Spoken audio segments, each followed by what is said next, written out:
The Telltale Heart by Edgar Allan Poe. True. Nervous.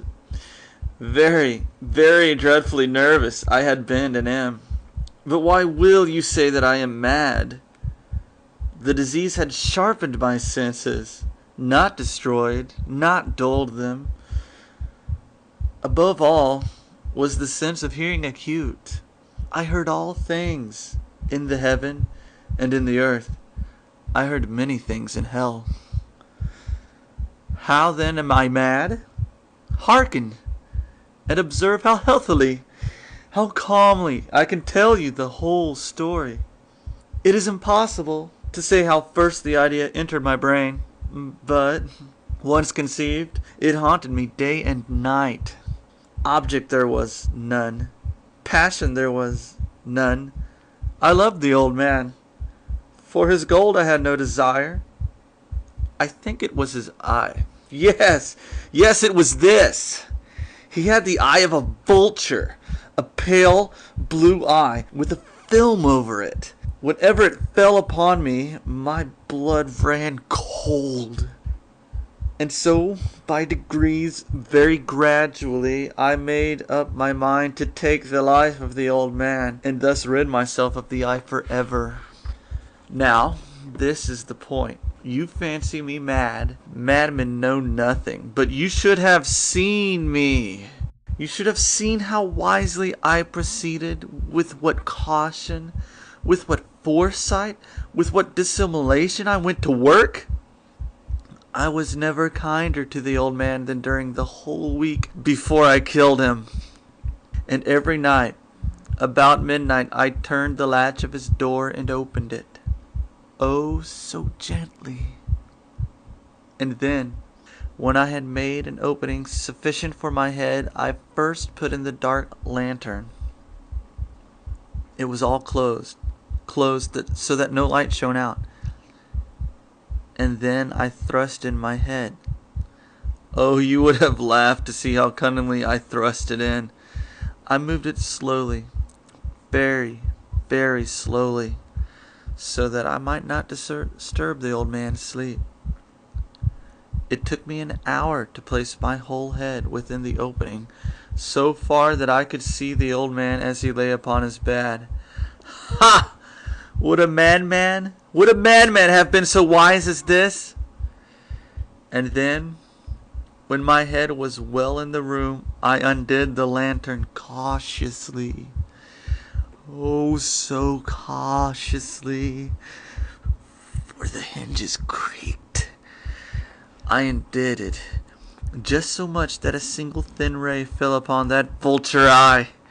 And this I did for 7 long nights, every night just at midnight.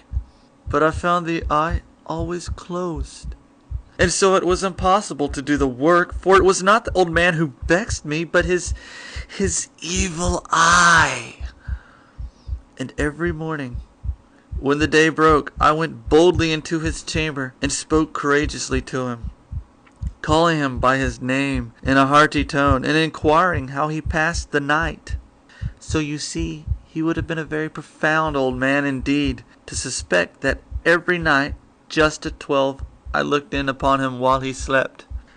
Upon the 8th night, I was more than usually cautious in opening the door. A watch's minute hands moves more quickly than I did mine. Never before that night had I felt the extent of my own powers, of my sagacity. I could scarcely contain my feelings of triumph. To think that there I was, opening the door little by little, and the old man not even to dream of my secret deeds or thoughts. I fairly chuckled at the idea. And perhaps the old man had heard me, for he had moved in the bed suddenly, as if startled. Now you may think that I drew back, but no. His room was as black as pitch with a thick darkness, for the shutters were closed fastened through fear of robbers. And so I knew that he could not see the opening of the door, and I kept on pushing it steadily.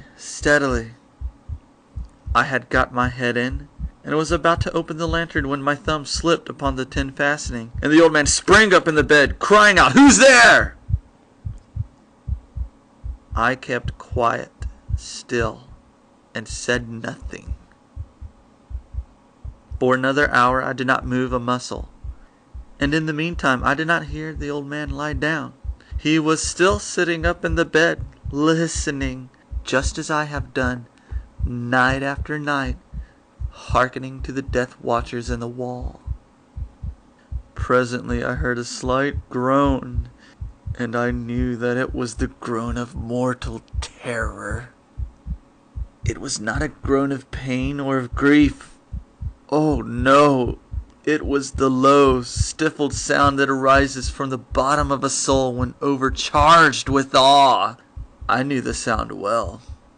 Many a night, just at midnight, when all the world slept, it has welled up from my own bosom, deepening with its dreadful echo the terrors that distracted me. I say I knew it well.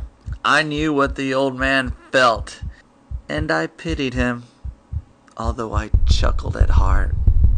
I knew that he had been lying awake ever since the first slight noise. When he had turned in his bed, his fears had been ever since growing upon him.